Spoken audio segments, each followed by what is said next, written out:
The entire ballroom fell silent the moment the ruined duke entered beneath the bright afternoon sunlight pouring through the towering palace windows. Noble ladies who had once dreamed of marrying him suddenly turned away as though his shadow itself carried disgrace. Mothers pulled their daughters aside before they could even offer a polite greeting. The queen's cold expression made it painfully clear that no respectable woman should ever tie her future to a man whose family name had fallen into scandal. Yet while everyone watched him with judgment, one unexpected figure stepped forward, a poor widow wearing a faded blue dress, carrying no jewels, no title, and no protection except her courage. Before the afternoon was over, she would risk everything to defend the honor of a man the entire kingdom had already condemned. Before we continue, if you believe kindness can heal even the deepest wounds and that everyone deserves a second chance, please take a moment to like this video, leave a comment, share it with someone you care about, and subscribe to Kindness Hub. Your support helps these heartfelt stories reach people who need hope the most. The Duke of Ashcombe, Alaric Thorne, had once been admired across the kingdom. He was known not merely for his handsome appearance but for his generosity. Travelers spoke of estates where no child went hungry during harsh winters because the Duke quietly paid every family's debts. Farmers remembered seasons when failed harvests should have destroyed them, yet wagons carrying grain arrived before dawn without any announcement. He never asked for praise. He believed that true kindness should never seek applause. Everything changed after his father's death. Hidden financial records surfaced, accusing the late Duke of embezzling royal funds during a border conflict years earlier. Newspapers filled their pages with accusations. Political rivals eagerly blamed the young Duke for crimes he had never committed. Investors fled. Loyal servants lost their positions because the estate could no longer pay wages. The Queen, wishing to protect the reputation of the crown, publicly withdrew royal favor from House Thorne. Overnight, Alaric transformed from the kingdom's brightest nobleman into its greatest embarrassment. No courtship invitations arrived after that. Every debutante who had once smiled at him suddenly discovered reasons to stay away. Families feared association with disgrace more than poverty itself. The magnificent Ashcombe Manor slowly emptied. Expensive paintings disappeared one after another to pay debts. Ancient horses were sold. The once lively gardens became overgrown, as though the estate itself mourned the collapse of its master's reputation. Far from the glittering royal court lived a widow named Morel Rowan. She occupied a tiny cottage beside an old mill with her 7-year-old son, Corin. Her husband had died while repairing a flooded bridge that ultimately saved an entire nearby village. His bravery earned little more than a brief mention in the local paper before life moved on. Morel survived by sewing clothes, mending blankets, and baking fresh bread whenever flour was affordable enough to spare. She understood what it meant for society to forget sacrifices once they were no longer convenient to remember. Years earlier, when her husband had been gravely injured during another accident, it was Duke Alaric who secretly covered the medical expenses after learning about the family through a village priest. He never revealed his identity. Morel discovered the truth only after finding an unsigned receipt carrying the Ashcombe seal. She never forgot that unseen act of mercy. While others celebrated the Duke's downfall, she quietly wondered whether a man capable of such compassion could truly be guilty of the crimes everyone believed. One bright spring afternoon, the Queen announced the Grand Daylight Assembly, inviting every respected noble family to attend a ceremony honoring loyalty to the crown. Although Alaric technically remained a duke, many assumed he would avoid the humiliation. Instead, he appeared. His tailored suit was elegant but noticeably worn. His shoulders remained straight despite whispers following every step. Pride was all he had left. Among the crowd stood Morel, having traveled for hours after hearing that the royal archives would display documents related to the accusations against House Thorne. She hoped only to understand the truth. As historians arranged old ledgers inside the palace gallery, a sudden gust of wind blew open several fragile record books. Loose papers scattered across polished marble floors. Courtiers laughed while servants scrambled to gather them. Morel instinctively helped. As she picked up faded documents, one page caught her attention. It listed emergency wartime loans personally approved by the late Duke Thorne, not stolen money, but private funds advanced to protect villages abandoned during the conflict. Another page showed that repayment from the crown had never occurred because clerical records had mistakenly categorized the payments as missing treasury assets. The scandal had been built upon an accounting error hidden beneath decades of forgotten paperwork. Her hands trembled. Before she could speak, royal officials attempted to remove the records, insisting the archives were not open for public interpretation. Yet the widow noticed several elderly veterans staring silently at the same documents.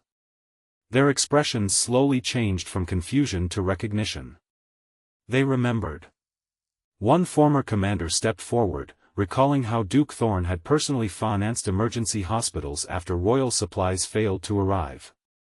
Another remembered wagons filled with food bearing the Ashcombe crest.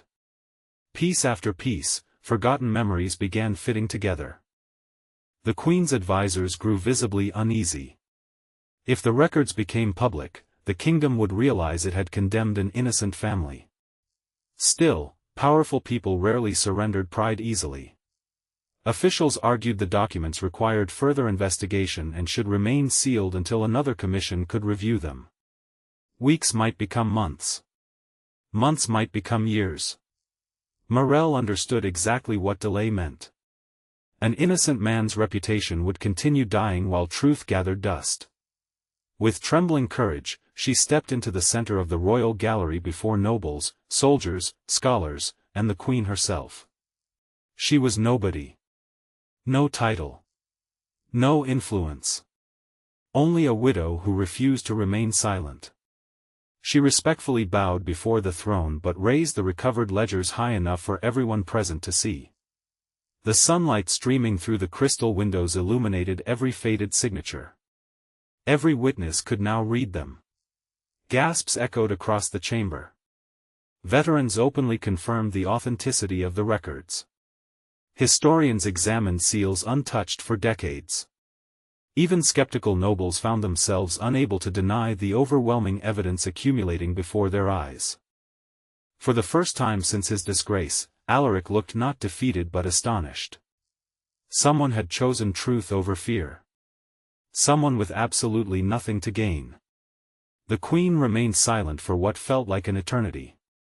Then, instead of ordering the widow arrested as many feared, she slowly descended from the throne.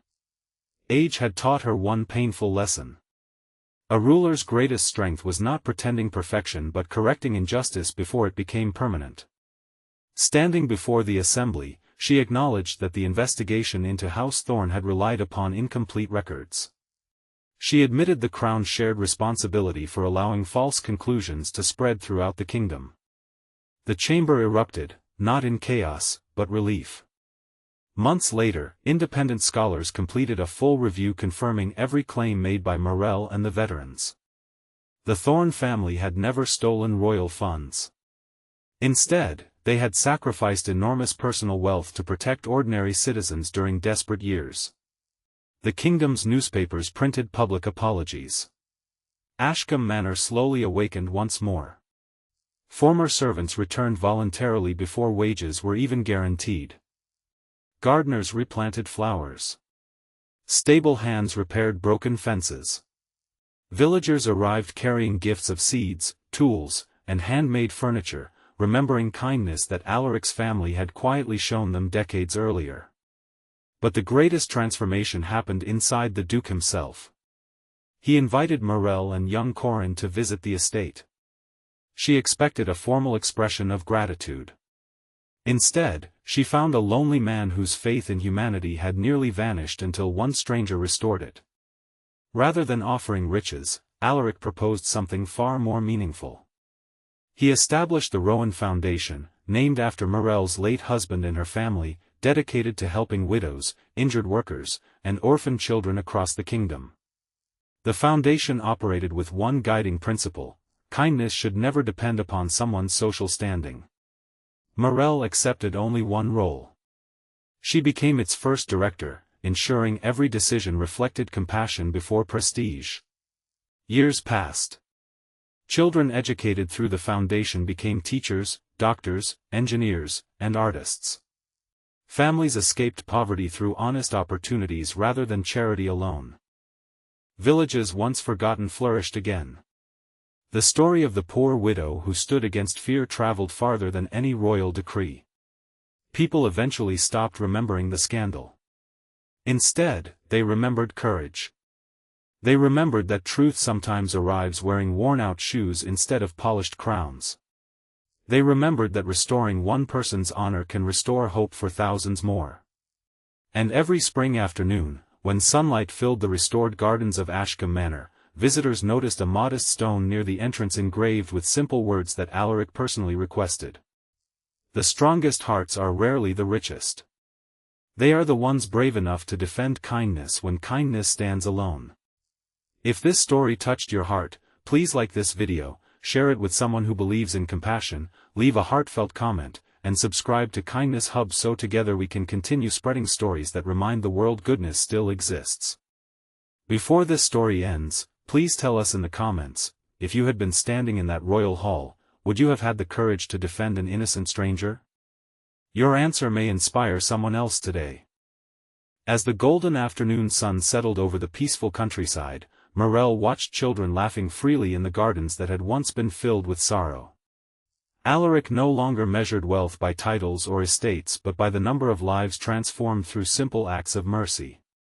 The Queen herself often visited the foundation, quietly supporting its work as a reminder that even rulers must remain humble enough to admit mistakes.